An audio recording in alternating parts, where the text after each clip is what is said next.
Vamos lá, irmãos. Estamos aqui para mais uma aula do nosso panorama de Antigo Testamento. Então, a gente já falou de criação do cânon, né? Como chegamos nos livros que nós temos hoje. Depois nós falamos sobre a criação, Gênesis e a origem, né? E as origens.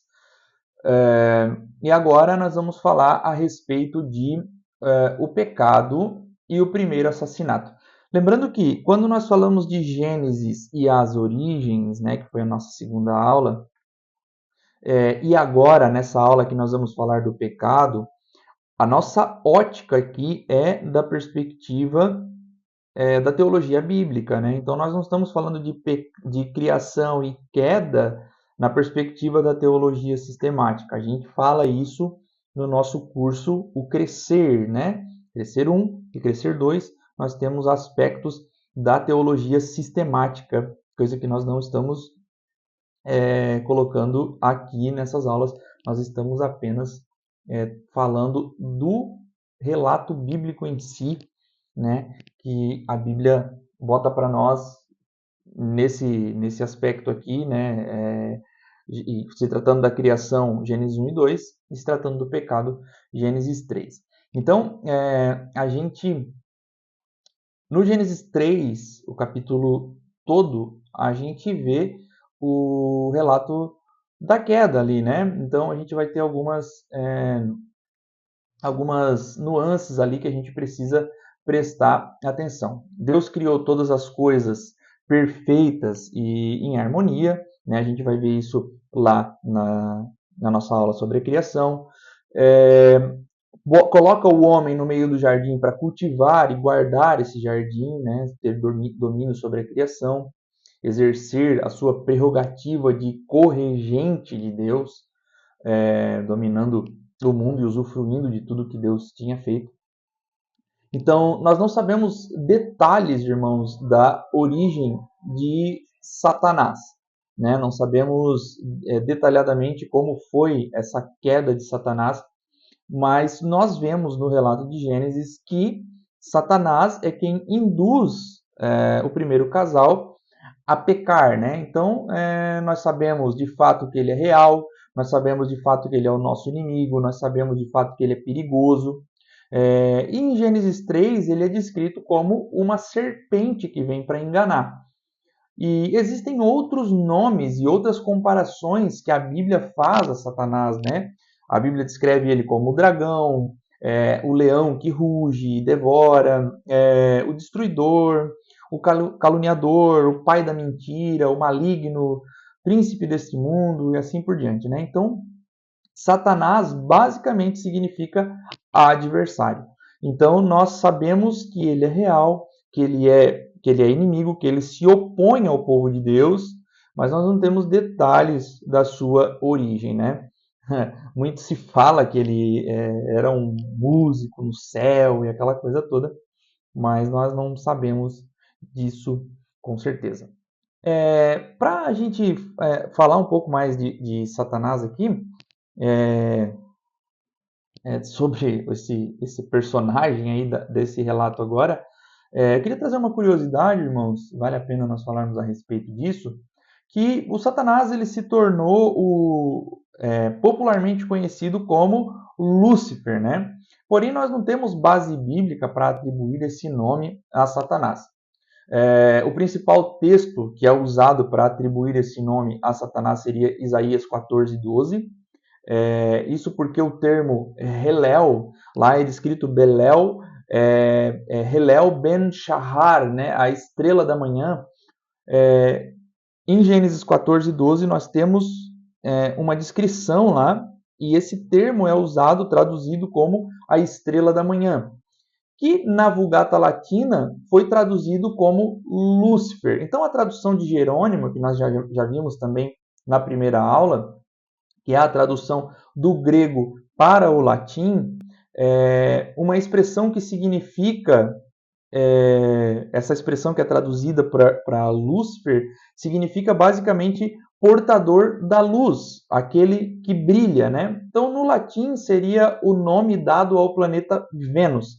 Essa expressão em hebraico ela não aparece em nenhum outro lugar do Antigo Testamento. Então, é chamado pelos teólogos de uma apax legomenon, pois se trata de algo que só aparece em um determinado momento, em um determinado texto, aparece apenas uma vez, né, no contexto bíblico. Então, alguns autores do inglês e do português, principalmente, eles preferiram usar uma transliteração do latim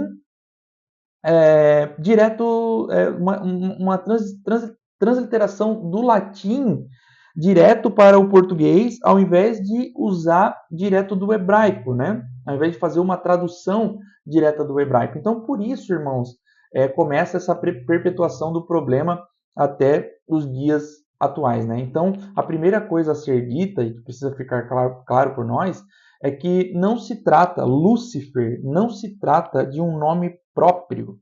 Então, foi atribuído como o nome próprio de Satanás, o Lúcifer. Mas não se trata de um nome próprio, é um termo, Helel, que significa aquele que brilha. Então, quando foi traduzido para o inglês e para o português, esse termo que não havia alguma coisa semelhante ali, então deixa Lúcifer mesmo. E aí é onde começa esse problema. Então perceba o seguinte, irmãos. Orígenes de Cesareia, que é um pai da igreja, na ânsia de encontrar a queda de Satanás no relato bíblico, ele encontrou no texto de Isaías 14 essa possível narrativa como se ela estivesse descrevendo essa queda de Satanás, né? Essa narrativa como se estivesse escrevendo a possível queda de Satanás. Então, é comum, irmãos, no texto bíblico, nós vermos hipérboles. O que são hipérboles? Né? São uma forma exagerada de descrever certas coisas. Então, por isso a gente consegue entender quem interpretou o texto desse jeito, embora não justifique, né? Então, o texto em questão, irmãos, é uma profecia contra o rei da Babilônia. E o verso 16 nos fala que há um homem. Então, uma profecia de Isaías está falando sobre o rei da Babilônia.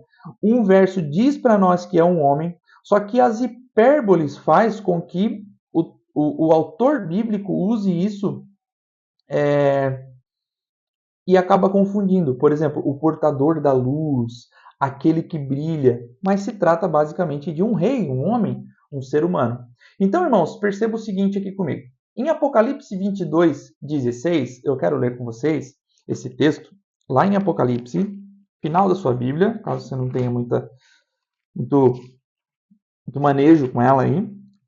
O capítulo 22, é o último capítulo, no verso 16, na minha Bíblia, que ela ressalta as palavras de Jesus em vermelho, está em vermelho. Então, aqui é o verso 16. Então, é palavra do próprio Jesus. Jesus falando: Eu, Jesus, enviei meu anjo para dar testemunho destas coisas a vocês nas igrejas. Eu sou a raiz e a geração de Davi, a brilhante estrela da manhã. Então, o que isso quer dizer para nós? O que isso traz como verdade para nós, irmãos? É que aquele que brilha, o portador da luz, ou o Lúcifer propriamente dito, se existe um Lúcifer na Bíblia, esse Lúcifer é o próprio Cristo. E atribuir isso a Satanás é algo que está completamente errado. Então, a igreja aceitou isso por muito mas é uma furada exegética, né, irmão? Na Vulgata Latina, esse texto que a gente leu está como Stella Splendida, né? Que é se referindo a Jesus. Mas, observação e para que você preste bastante atenção. Não podemos, irmãos, se isso ficou popularmente conhecido como Satanás, nós não podemos agora querer causar na igreja, né, e dizer, nossa, vim aqui para adorar Lúcifer. Não, calma, irmão, calma, que nós temos um problema cultural aqui. Lúcifer, popularmente, é conhecido como Satanás. Mas eu estou passando essa curiosidade apenas para que você entenda que da onde que veio esse Lúcifer especificamente? de uma má interpretação de um texto bíblico. Então, mas o texto não está se referindo a Satanás. Ok? Então, tendo dito isso, irmãos, Ezequiel 28 também é um texto que fala a respeito da queda do arrogante rei de Tiro, e que também às vezes é atribuído a Satanás. E o texto usa termos como o querubim que estava no céu, hipérboles, mas nós não podemos afirmar a partir desse texto, né, e do texto de Isaías, como sendo uma referência velada a Satanás. Na verdade, nós nem precisamos desses textos para falar que Satanás caiu do céu, porque o Novo Testamento, Apocalipse 12, Jesus diz: vi Satanás cair do céu. Então, sabemos que Satanás caiu do céu. Agora, mais detalhes nós não temos a respeito disso. Sabemos que foi por causa da soberba, do orgulho, mas nós não sabemos se de fato ele era um baterista no céu para que e veio a cair, né? Era o regente do coral do céu. Nós não sabemos essas coisas. Isso aí são apenas coisas que ficaram popularmente conhecidas e não tem a ver com as escrituras. Agora, voltando ao nosso assunto principal, irmãos, é importante ressaltar que o relato, né, de Gênesis 3, na queda, utiliza uma linguagem alegórica, além de histórica, né? Onde lugares, pessoas, coisas ou animais vão além do literal no intuito de descrever um conceito moral. Lembra que eu falei para vocês o seguinte? Às vezes a gente se prende em alguns detalhes, por exemplo, poxa, uma cobra falante, como que a gente pode entender essas coisas, né? Bom, como eu disse, nós estamos falando do Deus Criador. Então, assim, nós não podemos dizer que que essas coisas que acontecem em Gênesis ali são impossíveis, porque, né, não tem problema nenhum nós vermos um animal falando ali. Além do mais, irmãos, nós temos um detalhe aqui importante que a mulher ela é seduzida por Satanás a desobedecer a Deus numa ordem direta. Então, ainda que se a Bíblia descreve isso, eu posso crer nisso de uma forma sim literal, mas posso crer de uma forma não literal. Então, será que a cobra falou mesmo? Era uma cobra mesmo? Bom, isso não é importante. Nós não precisamos nos prender a isso. Mas ressalto que Satanás ele pode ter usado um disfarce de serpente, ou seja, tomado a serpente, se transformado numa serpente, ou pode ter usado a serpente por meio de possessão. Então o relato nos diz que a cobra falou com Eva. Como isso é possível? Bom, detalhes que nós não precisamos nos prender, porque estamos falando desde a primeira aula que podemos ler literal ou não literal e que isso não é importante. O importante é o que o texto está dizendo para nós como aquilo que é relevante. Deus cria as coisas boas e Satanás engana a humanidade e a humanidade se corrompe. Então, é uma mensagem teológica. Então, irmãos, a gente vai ver que Eva ela é seduzida, né, pela serpente. Eva não viu a serpente, aparentemente o texto não nos diz isso, que ela tenha visto a serpente como algo ameaçador ou coisa do tipo. Não parece que o texto não deixa isso claro para nós. Então, irmãos, alguns vão argumentar que ela talvez tenha se apresentado como uma espécie que talvez ela não tenha conhecido ainda. Então, o texto fala que é uma cobra, mas talvez Eva nunca tinha visto uma. Então, assim, são detalhes, pressuposições que a gente não sabe de fato, assim, e não convém nós perdermos muito tempo, né, irmãos? Então, reafirmo não haver problema em ler na não literalidade ou na literalidade, mas nós não podemos deixar de crer no cerne da questão. Satanás enganou o homem e a mulher. Então a ordem de Deus era, eles podiam comer de todos os frutos, exceto um.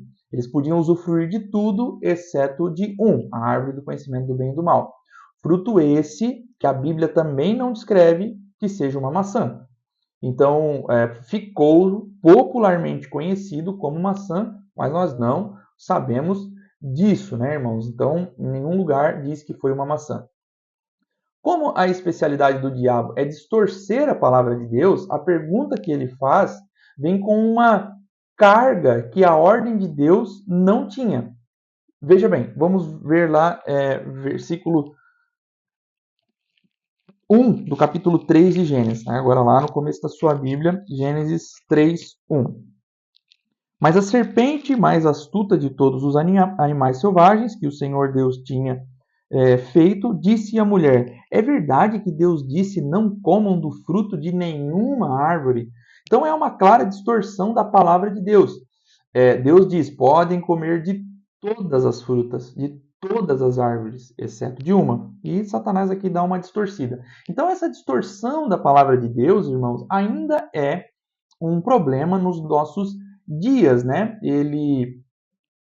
John Stott diz para nós que o diabo atua hoje por meio de falsos mestres que pregam um falso evangelho para falsos irmãos em falsas igrejas que Deus chama em Apocalipse 2 de sinagoga de Satanás.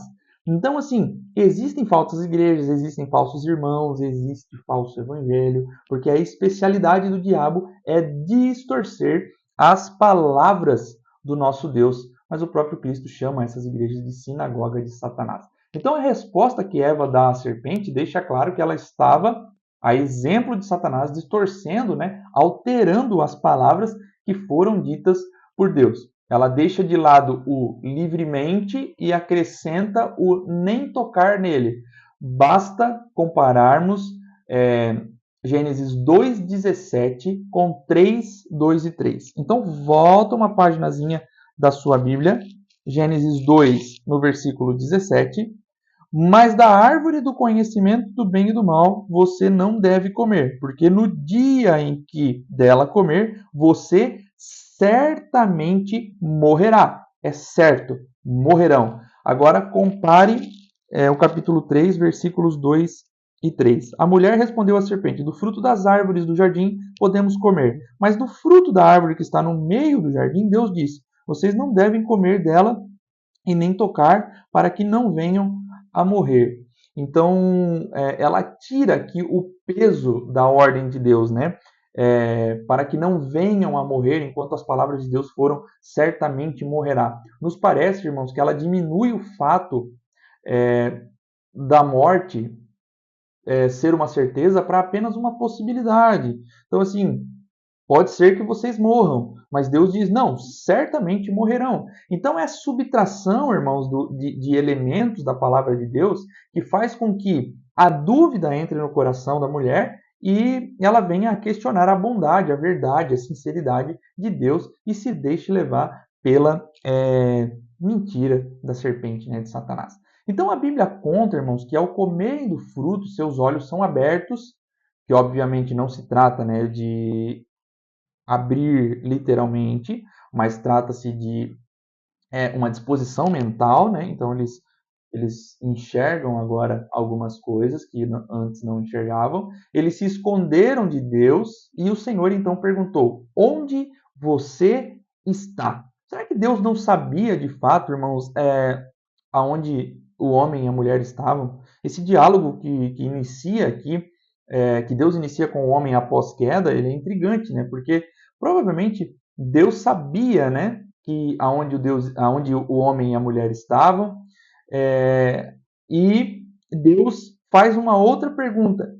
Porque daí o homem vai dizer assim: nós nos escondemos de você porque nós tivemos vergonha porque estávamos nus. Deus faz uma outra pergunta: quem disse a vocês que vocês estavam nus? São duas perguntas que o Senhor sabia a resposta, ele sabia o que tinha acontecido, mas isso era para mostrar, irmãos,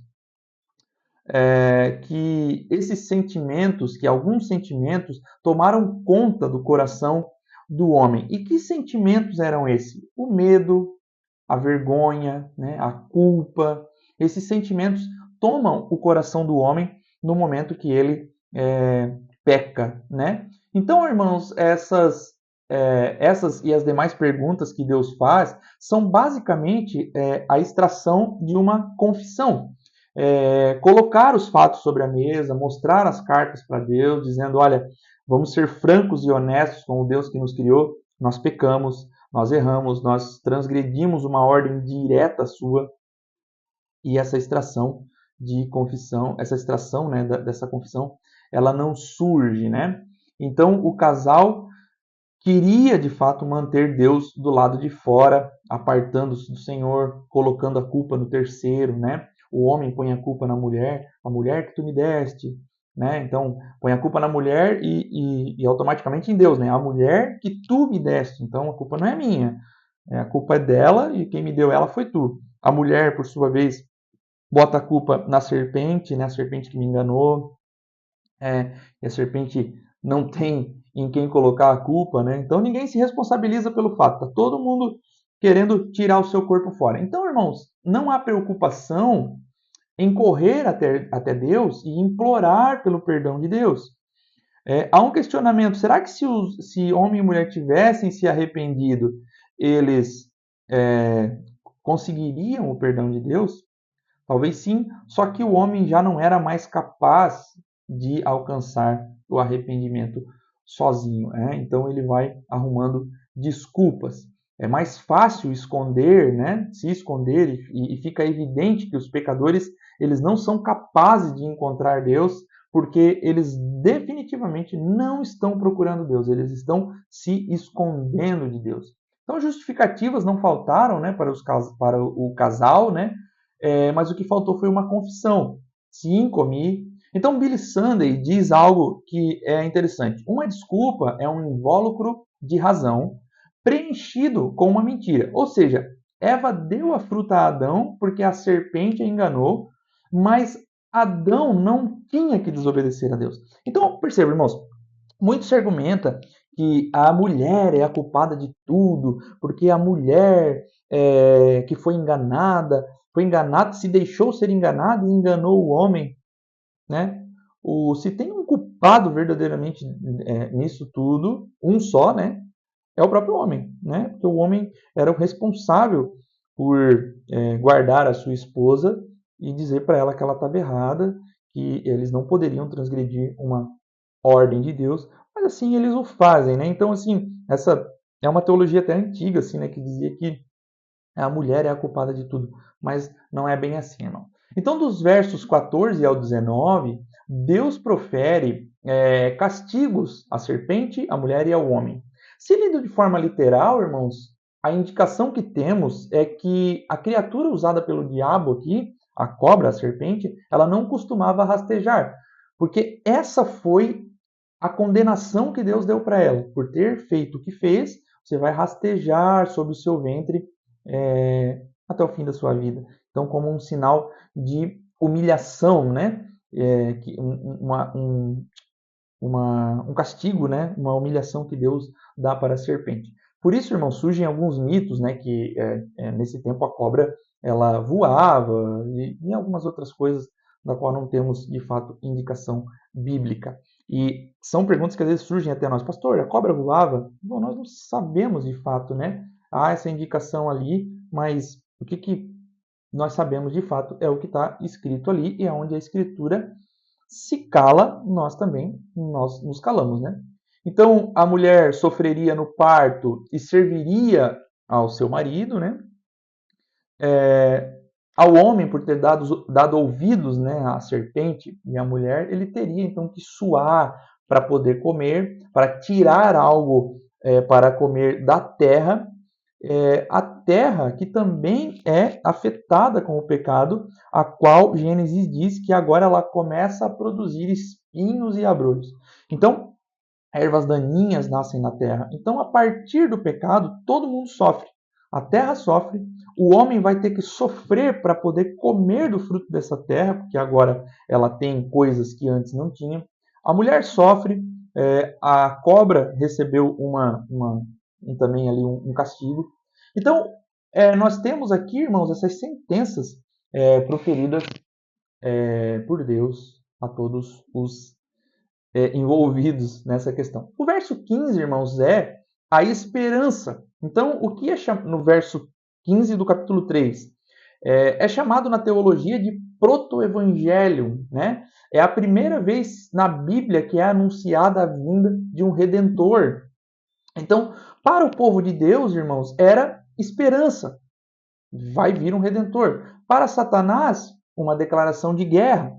Para Eva, certeza de perdão, pois Deus usaria a mulher, aquela que é acusada, né, de ser a culpada de tudo, é o meio pelo qual Deus trará o Messias ao mundo, né, trará o Salvador ao mundo. Então, a descendência da serpente, irmãos, é a família do diabo. E Jesus afirma que Satanás tem filhos, e que são aqueles que professam ser filhos de Deus, mas não passam de dissimulados. Eles falam que são filhos de Deus, mas eles, na verdade, estão enganando as pessoas. São filhos do diabo, né? Então, quando João Batista chama, irmãos, os pecadores de raça de víboras, às vezes até quando a gente cita isso na igreja, isso até é visto com um certo humor, né? Isso eu até acho engraçado. Mas quando João Batista afirma para aqueles homens que eles são raça de víboras, João Batista está dizendo basicamente: vocês são filhos do diabo, descendentes da serpente, da antiga serpente que enganou o homem e a mulher no Éden. Então, isso, irmãos, para os judeus dessa época, para os judeus que ouviram a vida inteira o relato de Gênesis, isso era muito grave, era um xingamento muito, muito tenso, assim. Então, o que João Batista está fazendo ali é algo realmente que tem um peso muito grande. Então, no final, a gente vai ver que Deus remove os trajes frágeis feitos pelas mãos humanas, as folhas de figueira que a gente vê nos versículos 7, e faz trajes aceitáveis, providos pelas próprias mãos divinas, no versículo 21. Então, foi necessário, irmãos, que animais inocentes morressem para que o casal fosse devidamente coberto e pudessem recomeçar a vida. O retrato, irmãos, daquilo que Jesus faz na cruz por todos os pecadores é o que nós podemos ver aqui. Inocente morre para que homens pecadores possam ser cobertos e possam recomeçar, né? Então, homem e mulher ganham um novo lar, são expulsos do jardim e passam a viver na terra como pecadores. E por isso a vida diária seria uma vida de luta pelo pão e pela perpetuação da família. A consequência do pecado original, a desobediência do casal, passaria a vigorar por todos os homens até o fim dos tempos. Hoje ainda sofremos os danos do pecado original nas nossas vidas, porque homem e mulher falharam naquele momento. Então, a partir disso, irmãos, nós vamos ver, depois do onde estás, onde estás? Deus pergunta para o homem e para a mulher. Nós vamos ver onde está o seu irmão. Porque nós vemos em Gênesis 4 o primeiro assassinato. Gênesis 4 conta a história dos primeiros filhos do casal, Adão e Eva, que eram Abel e Caim. Caim, o mais velho, e Abel, consequentemente, o mais novo. Então, o pecado original ele teve muitas consequências e uma delas foi a separação entre Deus e a humanidade. A outra, relatada em Gênesis 4, é o conflito humano entre os iguais. Esse conflito humano a gente já pode ver quando Deus se encontra com o homem e a mulher e eles um bota a culpa no outro. Conflito humano. Então, agora nós temos os dois irmãos conflitando entre si, né? Então, nós vivemos, irmãos, a partir do pecado, conflitos com nós mesmos, conflitos com Deus, e conflito com o próximo, de modo que o conflito com o próximo reflete nas nossas relações com a nossa esposa, esposo, com os nossos filhos, com os nossos pais, com os nossos amigos, etc. Então, nesse sentido, irmãos, o pecado destrói os vínculos também entre irmãos. Não à toa, a primeira pergunta que o Senhor faz a Caim é: onde está o seu irmão? Podemos dizer, irmãos, que o texto nos passa uma ideia de que a preocupação com os nossos irmãos é realmente algo primordial, principalmente se tratando das relações dentro da Igreja de Jesus, né? Nós deveríamos sim nos importar com os nossos irmãos e deveríamos ser guardadores dos nossos irmãos e nós não fazemos isso. Então a pergunta é: onde está o seu irmão? E a resposta provavelmente é: acaso sou eu o guardador do meu irmão? Que é a resposta que Caim dá a Deus. E Deus não dá a resposta, mas deveria ser: bom, você deveria ser o guardador do seu irmão. Eles deveriam prezar uns pelos outros, né? Deveriam prezar um pelo outro. E é de fato o que Abel e Caim não experimentam e que nós, como humanidade, também não experimentamos. Não somos, de fato, guardadores dos nossos irmãos. Caim é apresentado nas Escrituras, irmãos, como um pecador muito mais endurecido que Adão. A primeira evidência disso está no ato de cada um deles, né? No ato de Adão e no ato de Caim. Pois enquanto Adão desobedece uma ordem direta de Deus, o outro comete o primeiro assassinato, que talvez aos nossos olhos é muito mais perverso, né, do que apenas desobedecer uma ordem. Mas, claro que o pecado de Adão teve consequências eternas que afetou a vida de todos, inclusive de Abel e Caim, né? Então, quando recebem o juízo, Adão fica em silêncio, né? Enquanto Caim protesta energicamente e é mandado para um local ainda mais distante do Éden, que é o Jardim de Deus. Então, Judas 1,11 diz o seguinte: ai deles, pois seguiram o caminho de Caim, buscando o lucro, caíram no erro de Balaão e foram destruídos na rebelião de Corá. Judas, Novo Testamento. Esse caminho de Caim, irmãos, é um caminho de inveja, é um caminho de ódio, é um caminho de insubmissão, é um caminho de mentira, ou seja, é um caminho de obras más. E com isso eu quero ler com vocês um texto que está em 1 João, também está lá no finalzinho da Bíblia, quase junto com o Apocalipse, primeira carta de João, no capítulo 3, do verso 7 até o verso 15. Vamos ler juntos, irmãos? Diz assim, ó: filhinhos, não se deixem enganar por ninguém. Aquele que pratica a justiça é justo, assim como ele é justo. Aquele que pratica o pecado procede do diabo, porque o diabo vive pecando desde o princípio. Para isso se manifestou o Filho de Deus, para destruir as obras do diabo, Cristo. Todo aquele que é nascido de Deus não vive na prática do pecado, porque nele permanece a semente divina. Esse não pode viver pecando, porque é nascido de Deus. Nisto são manifestos os filhos de Deus e os filhos do diabo. Todo aquele que não pratica a justiça não procede de Deus, e o mesmo vale para aquele que não ama o seu irmão. São filhos do diabo. Porque a mensagem que vocês ouviram desde o princípio é esta: que nos amemos uns aos outros.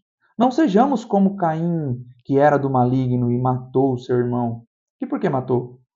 Porque as suas obras eram más e as de seu irmão eram justas. Irmãos, não se admirem se o mundo odeia vocês. Nós sabemos que já passamos da morte para a vida porque amamos os irmãos. Quem não ama permanece na morte. Todo aquele que odeia o seu irmão é assassino. E vocês sabem que todo assassino não tem vida eterna permanente em si.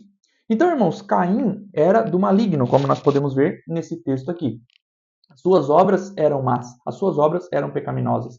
Ao contrário do que muitos pensam, porque algumas correntes teológicas vão dizer que Caim era filho da serpente, né? Que a serpente teve uma relação com a mulher e por isso nasce Caim. Abel seria filho de Adão e Caim seria filho da serpente, né? Mas isso não é verdade, porque nós vimos no começo do texto que foi quando Adão conheceu Eva, ou seja, quando eles se deitaram, né, dormiram juntos, e depois nasce Caim. Então Caim é filho de Adão, é filho do homem, né? Mas ele é filho do maligno não porque que Eva teve relações com a serpente, ele é filho do maligno porque as suas obras eram más, suas obras não eram justas, as suas obras eram pecaminosas. Então o grande ponto dessa história, irmãos, é que não adianta alguém que trilhe o caminho de Caim querer ofertar a Deus como uma forma de redenção. Hoje em dia é muito comum nós vermos isso. As pessoas querem ofertar na igreja como uma forma de redenção, querem ofertar na vida dos outros como uma forma de redenção, querem praticar o bem como uma forma de redenção. Mas isso não adianta, porque as suas obras continuam sendo más. Suas obras não são justas, prova que não são filhos de Deus. Então não adianta ofertar, que não vai resolver, meu irmão. Precisamos estar em Cristo para sermos de fato filhos de Deus. Então, irmãos, os que creem são os que estão ou os que pertencem a Cristo, de modo que, se não for pela fé, é impossível agradar a Deus. Se a oferta de Abel foi aceita, é porque ele era aceitável a Deus, e se a de Caim não foi aceita, é porque Caim não era aceitável a Deus. Então, não diz respeito muito às ofertas, mas diz respeito a quem eles de fato pertenciam. Ok, irmãos? Então, nas próximas aulas a gente vai ver algumas curiosidades com vocês. Eu quero ver algumas curiosidades a respeito de Gênesis 6. E daí a gente vai partir para a decadência humana e o dilúvio. Tá bom, irmãos? Até a próxima aula. Espero que vocês estejam aqui comigo e assim nós vamos avançando no conhecimento das Escrituras. Até mais.